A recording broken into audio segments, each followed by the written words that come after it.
Hi everyone and welcome back to my channel. So for today's video ay tuturuan ko kayo kung paano maglinis ng sugat ng isang na-CS na mami. So, sa mga mister dyan na gustong makatulong kay mami sa paglilinis ng kanyang incision wound, tama ba? Panoorin nyo po itong maigi.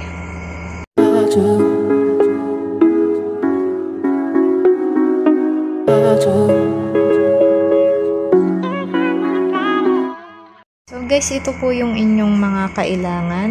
Hindi po kasama yung headband. So meron po dito tayong Hyclens, Mupirocin, Mediplast, yung gauze pad natin, at saka itong cotton buds. So meron pa po akong di nasama dito yung medical tape. So guys, ang una po ninyong gagawin bago nyo linisan ng sugat ni mami ay kailangan nyo pong pisilin yung sugat niya. Kung kailangan kasing tignan kung merong lalabas na nana or kung ano man para malaman kung infected ba yung sugat ni mami. So masakit po siya, no? Syempre sugat yun. So pinagdaanan ko din po yan, no? Pisilin lang po siya ng dahan-dahan, lahat ng area ng sugat. Pagkatapos po nun, tsaka natin siya i-sprayan nitong Hyclens. So ito po ay wound spray, non-cytotoxic, non-irritating, and non-sensitizing. So hindi po siya mahapde, guys. So pagka-apply po natin ng Hyclens, patuyuin lang po natin siya ng saglit. Pag napatuyo na po natin siya ay tsaka naman po natin siya lalagyan ng ito po, Mupirocin. So ito pong ointment na ito ay pampatuyo ng sugat. Napaka-effective po niya.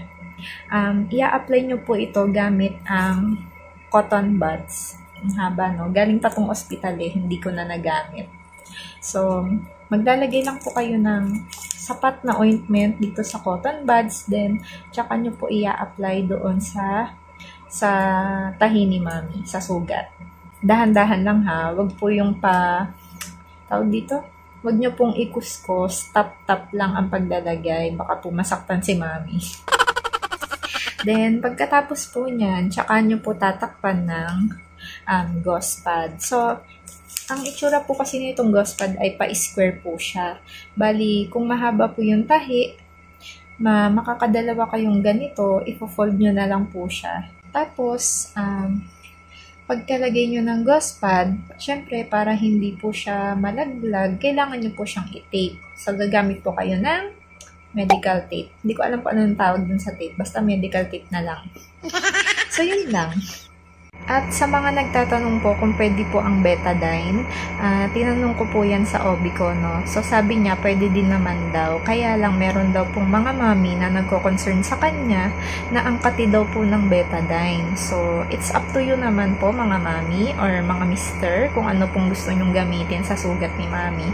Pero mas gusto ko yung magiging komportable ako, kaya kung ano yung pinanglinis ng OB ko sa tahi ko nung nasa ospital pa ako, yun din ang ginawa namin ni Mr. sa sugat ko. So, yun lang guys. Sana nakatulong po sa inyo ang vlog na ito. Thank you! Guys, nakalimutan ko lang sabihin, baka may magtatanong dyan kung pwede na ba liguan agad ang sugat after ma-CS. So, sabi ng OB ko, tinanong namin niya sa kanya, sabi ng OB ko, pwede naman daw maligo, pwede naman daw mabasa yung sugat, pero wag siyang direktang a-applyan ng sabon. So, kung ano yung umaagos sa katawan mo na sabon, hayaan mo lang siya umagos sa may sugat mo, pero wag mo siyang direktang a-applyan ng sabon. And baka may mag-react dyan ha, nasasabihin, bawal maligo kasi kapapanganak lang. Kasi may mga paniniwala tayo So, bahala pa rin po kayo kung maniniwala kayo dyan. Hindi ko po kayo pipigilan. It's up to you.